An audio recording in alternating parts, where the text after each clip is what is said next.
وہ گھبرا ہی تو گیا تھا۔ حالے مسکراتے ہوئے اپنے بالوں کو آئینے میں دیکھ رہی تھی۔ دھمکی کام آ گئی تھی۔ اگلی رات وقت 9:30 بجے کے قریب سلطان منزل میں آج بچھی ہوئی کھانے کی میز تو یوں لگتی تھی جیسے کسی محل کا شاہی کھانا ہو۔ کون سا کھانا تھا جو آج وہاں موجود نہیں تھا؟ کون سا مشروم تھا جس کی کمی محسوس ہوتی تھی؟ خوش گپیوں کے درمیان کھانا کھایا جا رہا تھا۔ سربراہی کرسی پر شمس بیٹھے تھے، ان کی دائیں طرف سفیر اور اس کے ساتھ مہرماں، اسی طرف بائیں جانب حالے سلطان تھی اور اس کے ساتھ بیٹھا عمر حیات۔ حالے کے ساتھ والی کرسی پر یوسف سلطان بیٹھے تھے۔ وہ حالے کی موجودگی سے بے تحاشا خوش تھے اور آج انہوں نے اسی لیے سربراہی کرسی چھوڑی، حالے کے ساتھ والی کرسی چن لی تھی۔ حالے سب سے باتیں کر رہی تھی، دادا سے، اپنی اماں سے، فروا سے اور یہاں تک کہ سفیر سے بھی۔ سفیر نے بھی اس سے ہلکی پھلکی بات کی تھی۔ وہ چاہے ماضی میں جیسا بھی رہا ہو، لیکن ایک ماضی وہ بھی تھا جس میں سفیر اس کا بہترین دوست رہا تھا۔ عمر تمہارا خیال تو رکھتا ہے نا؟ یوسف سلطان نے سرگوشی کی تھی۔ حالے مسکرا دی۔ وہ کم از کم اس آدمی سے ناراض نہیں رہ سکتی تھی۔ بہت خیال رکھتا ہے دادا جان، بہت اچھا ہے، تھوڑا پیسے کے معاملے میں کنجوس ہے، باقی سب ٹھیک ہے۔ وہ بھی انہی کی طرح سرگوشی کر رہی تھی۔ یوسف سلطان تو پھولے نہیں سما رہے تھے۔ آج حالے بالکل نارمل تھی، نہ اس نے پچھلی باتیں دہرائی تھی اور نہ اس نے کوئی بات کہی تھی۔ معراج کا شاگرد ہے، کنجوس تو ہوگا نا؟ ویسے ایک بات ہے، لڑکا ہے ہینڈسم۔ دادا کی بات پر حالے نے ان کو گھورا تھا۔ میں کیڑی گھاٹ سے ہاں، میں کون سا کم ہوں؟ وہ اس کی بات پر نم آنکھوں سے ہنس پڑے۔ میرے کو سرائے کی آج کنوں پہلے اتنی میٹھی کی نہیں کہنے لگی۔ مجھے سرائے کی آج سے پہلے اتنی میٹھی کبھی نہیں لگی۔ وہ کہہ رہی تھی، مجھے معاف کرنا حالے، میں مجبور اور کمزور تھا، تمہاری جدائی اب میرے بس کی بات نہیں، تم اب مجھے چھوڑنا مت۔ وہ جیسے التجا کر رہے ہو۔ حالے کے دل کو کسی نے پکڑ کر دبایا تھا۔ اس نے زخمی آنکھوں سے سامنے بیٹھی مہر کو دیکھا جو انہی دونوں کو ہی دیکھ رہی تھی۔ ہم دونوں کو کوئی دور نہیں کر سکتا دادا، اور وہ بلند آواز میں بولی۔ سب کھانا روک کر اسے دیکھے گئے۔ ہم ایک خون ہے، ایک نسل ہے، میں آپ کے بیٹے کا خون ہوں، میں آپ کی اولاد میں سے ہوں۔ ہم میں فاصلے آ سکتے ہیں، بدگمانیاں آ سکتی ہیں، لیکن تیسرا نہیں آ سکتا، ہے نا دادا؟ وہ کہہ تو یوسف سلطان سے رہی تھی، لیکن اس نے آنکھیں مہر کے چہرے پر گاڑ رکھی تھی۔ یوسف سلطان نے اس کا ہاتھ تھام کر چوما تھا۔ حالے ان کے کندھے سے لگ گئی تھی۔ اب بس مہر کی برداشت ختم ہو چکی تھی۔ وہ اٹھ کھڑی ہوئی۔ وہ آنکھوں میں تپش لیے حالے کو دیکھ رہی تھی۔ آ جاؤ حالے، تمہیں اپنی شاپنگ دکھاؤں، تمہیں دیکھنی تھی نا؟ وہ لفظوں پر زور دے رہی تھی۔ مہر بیٹے، اسے کھانا کھا لینے دو، شمس نے ٹوکا تھا، لیکن حالے، میں واقعی دیکھنا چاہتی ہوں، کہتے ہوئے اٹھی تھی۔ عمر نے ایک نظر حالے کو دیکھا۔ حالے نے پلک جھپک کر اسے تسلی دی۔ ان دونوں کا رخ اب مہرماں کے کمرے کی جانب تھا۔ نہ جانے کیا تھا جو اب ہونے جا رہا تھا، وہ اسی لیے اپنے کمرے میں چلی آئی۔ اب وہ دونوں ایک دوسرے کے روبرو تھی۔ بھوری آنکھوں نے سیاہ آنکھوں میں دیکھا تھا۔ چلی جاؤ یہاں سے حالے، پلیز۔ اس کی آنکھوں میں منت تھی، اس کے لہجے میں منت تھی۔ مجھے میرا جواب دے دے، میں چلی جاؤں گی، لیکن آپ جانتی ہیں میرے جانے سے کچھ نہیں ہوگا، میں ہمیشہ یہی رہوں گی، سفیر کے دل میں اور دادا کے دل میں۔ آپ مجھے وہاں سے کیسے نکالیں گی؟ حالے کی آواز میں رنج تھا۔ مجھے بس میرا جواب دیں۔ کیوں؟ آخر آپ نے میرے ساتھ ایسا کیوں کیا اور آپ کیسے کر سکتی ہیں؟ آپ کو تو مجھ سے محبت تھی نا؟ وہ نہیں رونا چاہتی تھی، لیکن آنسو خود بخود اس کی آنکھوں سے پھسل رہے تھے۔ مہرماں نے چند لمحے اس کو دیکھا اور پھر اس کا ہاتھ پکڑے فرش پر بیٹھ گئی۔ میں تم سے آج بھی اتنی محبت کرتی ہوں حالے۔ اس نے اپنا ہاتھ حالے کے چہرے پر رکھا۔ تم میرے لیے آج بھی ضروری ہو، میں آج بھی تمہیں ہرٹ نہیں کرنا چاہتی۔ وہ گیلی آواز میں کہہ رہی تھی۔ ہاں میں مانتی ہوں میری وجہ سے تمہیں بہت کچھ سہنا پڑا، بہت کچھ برداشت کرنا پڑا، لیکن حالے، کیا میں نے بچپن سے یہی سب نہیں سہا؟ کیا میں نے ایک پرفیکٹ لائف گزاری؟ کیا میں تمہاری وجہ سے اگنور نہیں ہوئی؟ کوئی مجھے نہیں دیکھتا تھا کیونکہ آگے تم تھی، لیکن میں نے کبھی شکایت نہیں کی۔ کیا میں نے کی؟ حالے نے سختی سے لب بھینچ لیے۔ وہ رونا نہیں چاہتی تھی۔ میں نے تم سے محبت کا حق ادا کیا، اور آج اگر تمہیں مجھ سے محبت کرنے کا حق ادا کرنا پڑ رہا ہے تو تم پیچھے ہٹ رہی ہو۔ کیا میں وہی نہیں ہوں جس نے تمہیں تب محبت دی جب تمہاری سگی ماں نے تمہیں چھوڑ دیا تھا؟ یوسف سلطان سے پوچھ رہی تھی۔ وہ کیا میں وہی نہیں ہوں جس نے ہر بات میں ہمیشہ تمہارا ساتھ دیا؟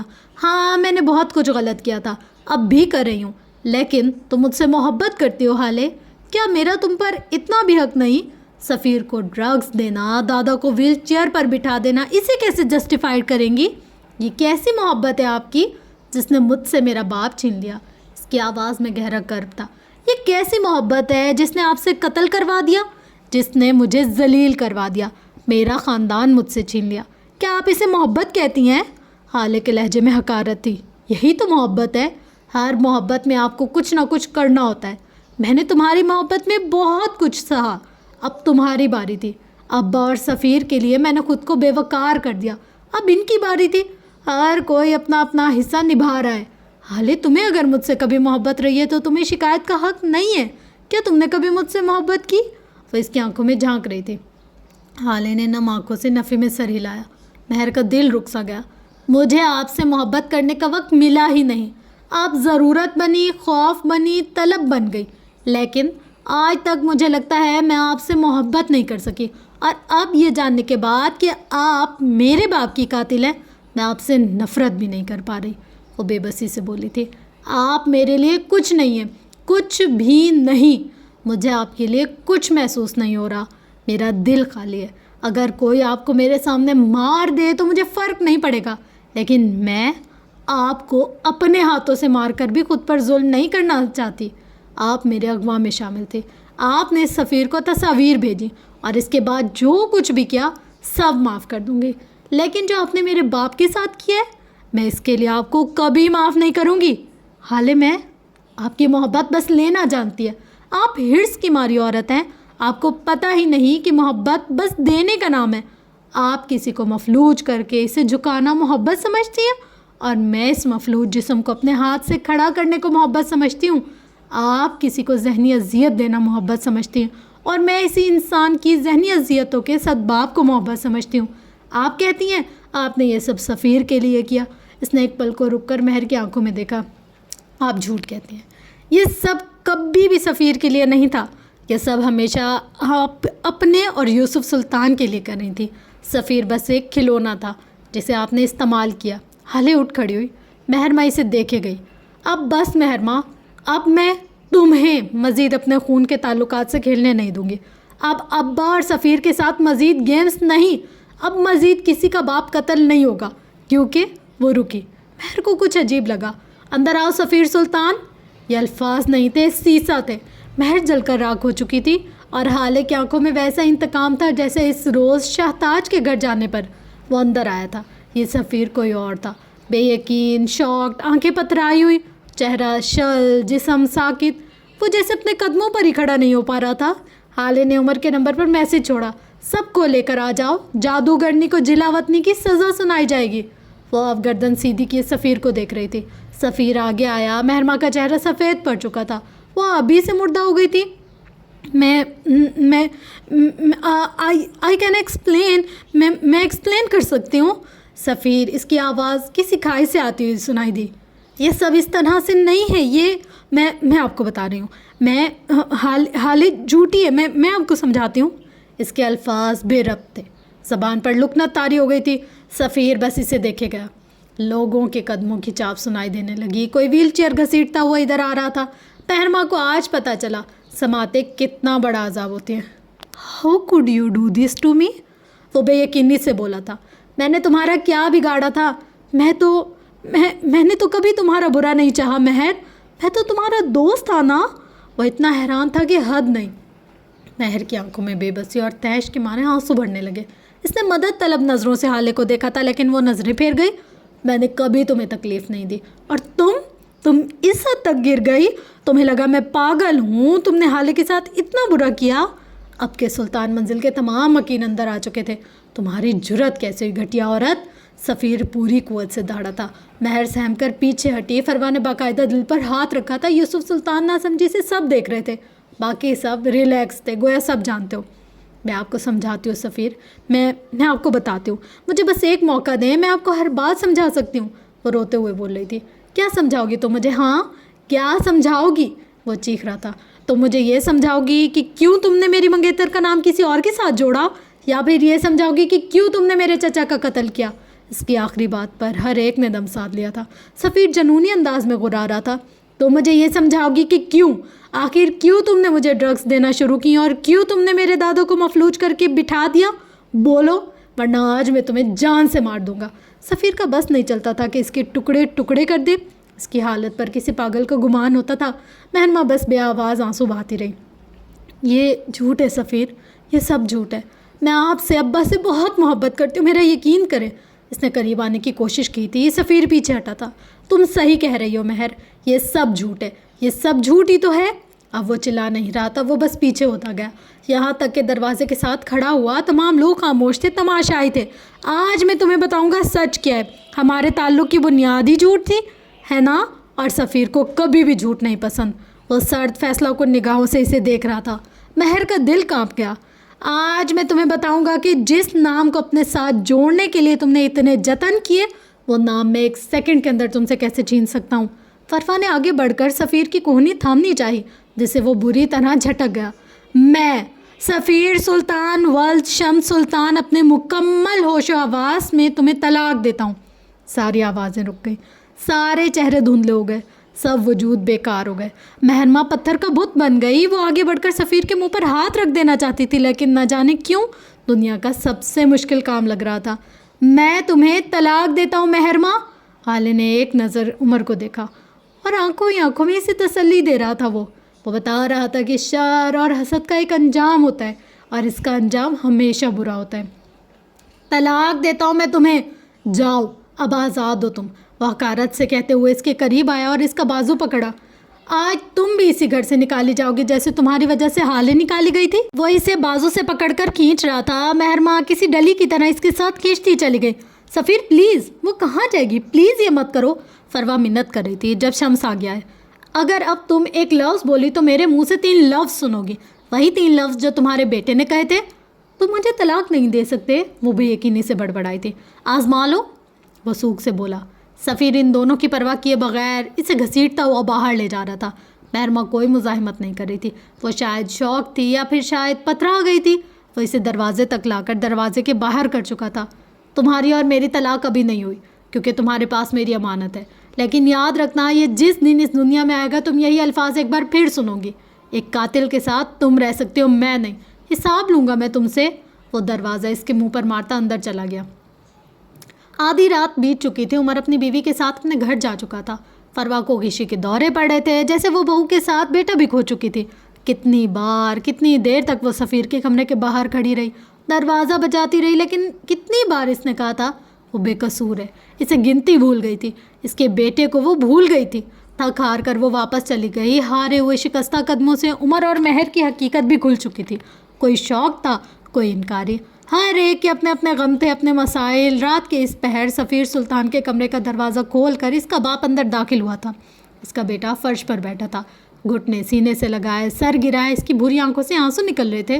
دل گرفتہ اور پھٹ رہا تھا، جیسے وہ بکھرا ہوا لگتا تھا۔ شمس چھوٹے چھوٹے قدم لیتا اس کے قریب چلا آیا۔ اسے دیکھ کر آج دل پسیجا تھا۔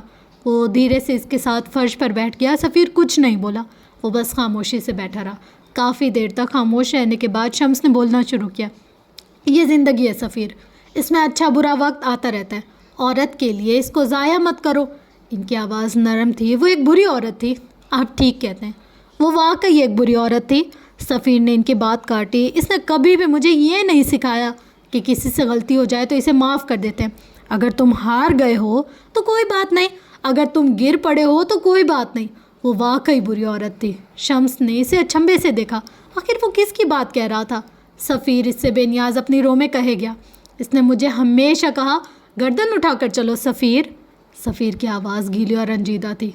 اسے مجھے بتانا چاہیے تھا کہ اگر گردن درد کرنے لگے تو کچھ دیر کے لیے کسی اپنے کے کندھے پر سر رکھ سکتے ہو۔ اس نے کیوں نہیں بتایا ڈیڈ؟ وہ گردن موڑ کر کرب سے پوچھا تھا۔ شمس اب سمجھے، وہ اپنی ماں کی بات کر رہا تھا۔ اس نے مجھے دھوکہ، جھوٹ، نفرت سکھائی، اس نے معاف کرنا، رحم دلی رکھنا نہیں سکھایا۔ اس نے غلطیوں پر ان کو سدھارنا نہیں، ان کو چھپانا سکھایا۔ سفیر اب رونے لگا۔ وہ اتنے سالوں کے آنسو اب بہا دینا چاہتا تھا۔ وہ واقعی بری عورت تھی ڈیڈ، اور میرے لیے اس بری عورت کو آپ نے چنا۔ وہ رک رک کر کہہ رہا تھا، بولتے ہوئے بھی جیسے تکلیف ہو رہی تھی۔ وہ عورت میری پرورش اچھے سے نہیں کر سکی اور اس عورت نے میری زندگی برباد کر دی ڈیڈ، مجھ سے میری محبت چھین لی۔ اگر آپ اسے اس دن اس ہوٹل میں طلاق دے دیتے تو میں اس طرح ذلیل نہ ہوتا۔ سفیر کی حالت بہت خراب لگتی تھی، ان جیسے اب کبھی خود کو کھڑا نہیں کر سکے گا۔ وہ بہت بری طرح ڈھہ گیا تھا۔ شمس کا دماغ بھگ سے اڑا تھا۔ سفیر کو یہ بات کس نے بتائی؟ وہ ان سب سے بے نیاز کہے گیا، ایک برا باپ گھر خراب کرتا ہے اور ایک بری ماں نسل خراب کرتی ہے۔ آپ نے اس عورت کو نسل خراب کرنے دی۔ آپ نے اپنا گھر، اپنی زندگی خراب کی. آپ اس عورت کو میرے لیے لائے. آپ نے میرے لیے غلط ماں چنی ڈیڈ. وہ بلند آواز میں رو رہا تھا. شمس کو بے اختیار کو چھوا. آپ ذمہ دار ہیں. آج میں یہاں اس حالت میں ہوں تو آپ ذمہ دار ہیں. بری عورت کو گھر آپ لائے تھے. اس کی بری آنکھوں میں سرخی تھی. میری تو ساری زندگی خراب ہو گئی یار. میری بیوی، میرا بچہ، کچھ بھی نہیں بچے گا. لیکن میں آپ کے جیسا نہیں بنوں گا ڈیڈ. میں آپ کے جیسا نہیں بنا. وہ ہتھیلی سے آنکھیں رگڑتے ہوئے شمس کو دیکھتے ہوئے بول رہا تھا. میں نے باپ ہونے کا حق ادا کیا ہے. میں نے اپنی اولاد کے لیے بری ماں نہیں چنی. میں نے اپنی اولاد کو وہ نہیں دیا جو آپ نے دیا تھا. میری اولاد میری طرح نہیں ہوگی. وہ نفرت، حسد اور شر سے دور رہے گی. میں اسے مہر ماں جیسی ماں نہیں دوں گا. میں ایسا نہیں ہوں گا. وہ کرب اور بے بسی سے کہہ رہا تھا. شمس بسی سے دیکھ کر رہ گیا. سفیر نے واپس سر گھٹنوں پر گرا دیا. وہ بس دہرا رہا تھا. میں اپنی اولاد کو بری ماں سے بچاؤں گا. یہاں سے باہر نکل کر گھر کے لاؤنج میں آؤ تو فروا بے چینی سے ٹہل رہی تھی. اس کا چہرہ لٹھے کی مانند سفید تھا. بری آنکھیں آنسو بہا رہی تھی. دل تھا کہ بیٹھا ہی جا رہا تھا. نہ جانے مہر کہاں ہوگی، ایک یہی سوال تھا جو وہ خود سے کیے جا رہی تھی. وہ مختلف نمبرز ملا رہی تھی. نہ جانے کن کن لوگوں کو کال کر رہی تھی، لیکن بے سدھ. اسی لمحے لاؤنج کی چوکھٹ پر حسینہ معراج نظر آئیں. وہ بازو سینے پر باندھے فروا کو دیکھ رہی تھی. فروا کی نظر ان پر پڑی تو وہ رک سی گئی. میں جب سے اس گھر میں آئی تھی نا فروا، سب مجھے کہتے تھے میں فروا سے مختلف ہوں. وہ اسے دیکھتے ہوئے سکون سے کہہ رہی تھی. نہ مجھ میں تم جیسا ڈریسنگ سینس تھا، نہ میں تمہاری طرح خوبصورت تھی، اور نہ ہی مجھے بات کرنے کا ویسا ڈھنگ آتا تھا جیسا تمہیں. وہ ایک ایک لفظ ٹھہر ٹھہر کر ادا کر رہی تھی. ان کے لہجے میں نہ حقارت تھی نہ طنز. آج تک اس گھر میں تم میرے لیے ایک اعلیٰ انسان رہی ہو. نہ چاہتے ہوئے بھی میں تم سے مرعوب ہو رہی ہوں. میں رشتے اور عمر میں تم سے بڑی ہوں، لیکن پھر بھی کچھ تھا کہ میں تمہارے آگے بول نہیں پاتی تھی. لیکن آج حسینہ سرد سا مسکرائیں. آج تم جانتی ہو فروا، تم آج کتنی ریلیٹیبل لگ رہی ہو. تم بالکل وہی لگ رہی ہو جو چند ماہ پہلے میں تھی، وہ جس کی جوان بیٹی گھر سے غائب ہو گئی تھی. ان کی آنکھوں میں سرخی اتری تھی. لہجہ کانپ گیا. فروا کی آنکھوں میں بے بسی بھر رہی تھی. میرا شوہر ہسپتال میں پڑا تھا. میرا بیٹا لوگوں کی عجیب نظریں سہ رہا تھا. میں اندر ہی اندر اپنی بیٹی کی موت کی دعا کر رہی تھی. فروا نے چونک کر ان کو دیکھا تھا. حسینہ نے کہنا جاری رکھا. ہاں، میں نے اس کے مر جانے کی دعا کی تھی کیونکہ واپس آ کر بھی اس کے حصے میں جہنم آتی. لیکن میری بیٹی کا بخت اونچا تھا. اس کے لیے عمر حیات آ گیا تھا. تم سوچو، تمہاری مہر کے لیے کون آئے گا؟ شیطانوں کے لیے کوئی نہیں آتا فروا. انہیں جب عرش سے پھینکا جاتا ہے تو وہ اکیلے رہ جاتے ہیں، یا پھر انہیں ملنے والے لوگ ان سے بڑے شیطان ہوتے ہیں. وہ چوکھٹ سے ہٹ گئی تھی اور فروا شل کھڑی رہی. زندگی میں واقعی آپ کے پاس ایک عمر حیات ہونا چاہیے، اس نے اعتراف کیا تھا. رات کے اندھیرے میں جب ہر سو کا عالم تھا، جب سارے میں اندھیرے نے اپنی دھاک بٹھا رکھی تھی، ایک ایسے ہی پہر میں سیاہ تارکول کی سڑک پر ایک لڑکی سڑک کے کنارے بیٹھی تھی. اس کے بھورے بال کندھوں سے ڈھلک رہے تھے. اس کی آنکھیں خاموش تھیں. وہ خوفزدہ بھی لگتی تھی. کافی دور سے چل کر آئی ہوئی شاید. وہ آنکھیں اٹھا کر اپنے آس پاس دیکھتی. کوئی سرد ہوا کا جھونکا، کوئی سرسراتا پتا اسے ہر آہٹ خوفزدہ کر رہی تھی. اسی تاریکی میں نہ جانے کتنے پہر مزید بیٹھے جب اسے اپنی آنکھوں میں چبھتی ہوئی لائٹس نے آنکھوں پر ہاتھ رکھنے پر مجبور کر دیا. کچھ ہی وقت میں اس نے ایک گاڑی کو اپنے قریب رکتے دیکھا. گاڑی میں سے باہر نکلنے والا نوجوان عمر حیات تھا. اس کی آنکھوں میں مہر کو دیکھ کر کوئی تمسکر نہیں اترا تھا. وہ اسے دیکھ کر بس کچھ سوچ رہا تھا. شاید مہر ماں خالی خالی نظروں سے اسے دیکھ رہی تھی. آؤ تمہیں تمہارے ٹھکانے چھوڑاؤں، عمر نے آفر کی تھی. اب تمہارا ایکس ہسبینڈ تمہیں لینے تو آئے گا نہیں. کیا بہتر نہیں ہے کہ تم میرے ساتھ چلو؟ شریف انسانوں میں یقین کرو. عمر نے اپنے دونوں بازو اٹھا لیے تھے. جیسے قسم کھائی ہو. مہر ماں یکٹک اسے دیکھے گئی. تم کہتے ہو تم گدھ ہو، لیکن رات کے اس پہر تم نوچنے کا بجائے بچانے آئے ہو. تم کہتے ہو تمہارے اندر میرے جیسا شر ہے، لیکن تم اس وقت میری اس حالت کی وجہ سے گلٹی ہو رہے ہو، ہے نا؟ عمر کچھ نہیں بولا. البتہ اس کی مسکراہٹ غائب ہو گئی تھی. تم کبھی بھی ہم جیسے نہیں بن سکتے عمر. تمہارے اندر اچھائی بھری ہے اور تم اسے چاہ کر بھی نہیں نکال پا رہے. انتقام تمہیں گلٹی کر رہا ہے. وہ بولتے ہوئے اٹھ کھڑی ہوئی تھی. عمر کی آنکھوں میں اب جھنجھلاہٹ تھی. طلاق ہو گئی ہے تمہیں اور اب بھی تمہاری اکڑ نہیں ٹوٹ رہی. تمہیں کیا لگتا ہے میں تمہیں اس لیے لینے آیا ہوں کیونکہ مجھے تم پہ ترس آ رہا ہے؟ نہیں مہر ماں، میں تمہیں اس لیے لینے آیا ہوں تاکہ تمہیں دکھا سکوں کہ یتیمی کیا ہوتی ہے. تمہیں معلوم ہو سکے کہ کھانا کھانے کے لیے محنت کرنا کیا ہوتا ہے، اپنے گھر سے در بدر ہونا کیا ہوتا ہے۔ آج تم سب دیکھو گی، کیونکہ میں تمہیں کسی محل میں نہیں، یتیم خانے میں لے کر جا رہا ہوں۔ مہر ماں کی گردن ابھی بھی اٹھی ہوئی تھی۔ وہ کہیں سے بھی کچھ وقت قبل سفیر کی منت کرنے والی مہر ماں نہیں لگ رہی تھی۔ وہ کمپوز تھی، اسے یقین تھا کہ وہ کچھ کر لے گی، اور اس کا یہی یقین عمر کو کھٹک رہا تھا۔ اور نہ ہی سفیر میرا ایکس ہسبینڈ ہے، ہماری طلاق نہیں ہوئی، وہ کچھ جتا رہی تھی۔ جب عورت حاملہ ہو تو اسے شوہر کی جانب سے طلاق نہیں ہو سکتی، یہاں تک کہ بچہ دنیا میں آ جائے۔ میں واپسی اسی گھر میں جاؤں گی اور حکومت کروں گی۔ مجھے بس 5 منٹ چاہیے تھے، صرف اور صرف 5 منٹ، اور اب میرے پاس پلان ہے۔ تم کل کے ڈھلتے سورج میں مجھے میرے محل میں پاؤ گے، یاد رکھنا، وہ تفاکر سے کہہ رہی تھی۔ اور اب بہت کچھ تھا جو عمر کو کھٹکا تھا۔ تم کیا کرنے والی ہو؟ عمر ذرا سا مشکوک ہوا تھا۔ مہر مسکرائی تھی۔ میرے پاس ان لوگوں کا وارث ہے، اور یہ وارث ان کی کمزوری ہے۔ سفیر ایک محروم بچپن گزار چکا ہے، میں بس اسے چند باتیں یاد دلاؤں گی، صرف چند باتیں اور واقعات جن میں وہ اپنے باپ کے لیے ترسا، جن میں اسے اپنی ماں کی توجہ نہیں ملی، اور بس وہ اپنی اولاد کو اس جہنم میں جینے نہیں دے گا۔ بھوری چمکتی آنکھوں سے کہتے ہوئے کہیں سے بھی پشیماں یا پھر خوف زدہ نہیں لگتی تھی۔ ابلیس کہاں پشیماں ہوتے ہیں؟ جن لوگوں کی اپنی زندگی ہاربل رہی ہو نا، وہ دوسروں کے لیے مسیحا بن جاتے ہیں۔ ہر انسان کا ویک پوائنٹ اس کا ماضی ہوتا ہے، جیسے چاہو کھیلو۔ سفیر کا ویک پوائنٹ اس کے باپ کا ماضی میں اس کے ساتھ کیے جانے والا سلوک ہے۔ میں بس اس کے ذہن میں چند باتیں ڈال دوں گی، اور بس مہرمہ ایک بار پھر ملکہ بنے گی۔ عمر غور سے سن چکا تھا، اور اب اس کے ذہن میں ایک دم کوئی دھماکہ ہوا تھا۔ وہ مسکرایا تھا۔ کل کی کل دیکھی جائے گی مہرمہ سلطان، آؤ آج میں تمہیں کہیں چھوڑ آؤں، وہ شائستگی سے آفر کر رہا تھا۔ تم دنیا کے پہلے دشمن ہوگے جو اپنے دشمن سے ایک چھت چھین کر دوسری فراہم کر رہا ہے۔ وہ نہ چاہتے ہوئے بھی کہہ گئی، مجھے برابری پسند ہے، تمہیں بے گھر گھر کے لڑوں گا تو مزہ نہیں آئے گا، ہم دونوں برابری کی سطح پر ہوں گے تبھی تو مزہ آئے گا۔ مہرمہ نے سمجھنے والے انداز میں سر ہلایا اور پھر کچھ کہے بغیر گاڑی کی جانب بڑھنے لگی۔ کچھ تھا اس میں پر اعتماد سا، پلانٹ سا، اور کچھ پر یقین سا۔ آخر کیا؟ عمر کو بس سیرا ڈھونڈنا تھا۔ عمر حیات کے بنگلے کا لاؤنج بے ترتیب تھا، صوفے کے کشن نیچے گرے پڑے تھے، ٹی وی پر جیوگرافی چینل خامخواہ چل رہا تھا، حالانکہ کوئی اسے دیکھ بھی نہیں رہا تھا۔ حال سلطان صوفے کے سرے پر سر رکھے ہوئے، پیر لمبے کر کے صوفے کے دوسرے سرے پر چھوڑے ہوئے تھے۔ اس کے ہاتھ میں موبائل تھا۔ وہ شاید انسٹاگرام کی ریلز دیکھ رہی تھی، لیکن شاید بے چینی کے عالم میں، یوں جیسے وہ یہ کرنا نہیں چاہتی تھی لیکن مجبور تھی، یوں جیسے وہ خود کو نارمل اور بے نیاز ظاہر کر رہی ہو، لیکن اس کام میں وہ بری طرح ناکام ہو رہی تھی۔ دفعتاً اسے اپنے چہرے پر کسی کی نظریں محسوس ہوئیں۔ حالے نے یوں ہی لیٹے لیٹے گردن موڑ کر دیکھا تھا۔ سامنے نفیسہ حیات تھی، لاؤنج کے دروازے پر کھڑی۔ وہ کافی دیر سے اس پر نگاہیں جمائے ہوئے تھیں۔ حالے ان کو دیکھتے ہوئے اٹھ بیٹھی تھی، چہرے پر اب بھی بے چینی تھی۔ نفیسہ اسے دیکھتے ہوئے آگے آئیں۔ تم نے کہا تھا تم میوزک چھوڑ چکی ہو؟ وہ طنز نہیں کر رہی تھی، یوں جیسے بس یاد دلا رہی ہوں۔ حالے کی آنکھوں میں تحیر سا در آیا۔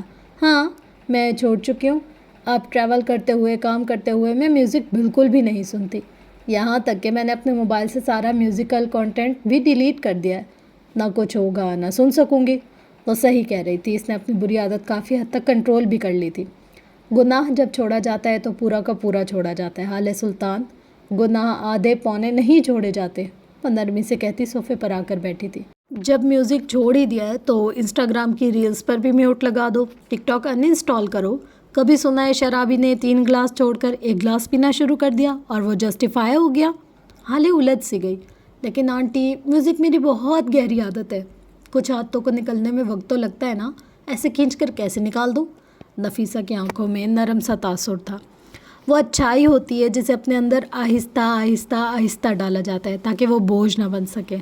برائی کو ہمیشہ جڑ سے اکھاڑ کر پھینکا جاتا ہے تاکہ وہ نکل جائے، کہیں دور چلی جائے۔ یوں سمجھو تمہارا جسم ایک موبائل فون ہے اور برائی ایک وائرس۔ کیا تم اسے ہلکا ہلکا نکالو گی؟ آج آدھا کل 3/4، کیا تم اسے ایک ہی دفعہ نہیں نکالنا چاہو گی؟ حالے محسن کو سن رہی تھی، اس کی آنکھیں ٹکڑ ٹکڑ نفیسہ کا چہرہ دیکھ رہی تھی۔ اگر وائرس کا علم ہو گیا اور اسے ایک بھی دن موبائل میں جان بوجھ کر رہنے دو گی تو بہت کچھ ہے جو ڈیمیج ہو جائے گا۔ کیا تم ڈیمیج ہونا چاہتی ہو؟ حالے نے بے اختیار نفی میں سر ہلا دیا۔ وہ سانس نہیں تھی، زندگی کا دیا ہوا بونس گفٹ تھی۔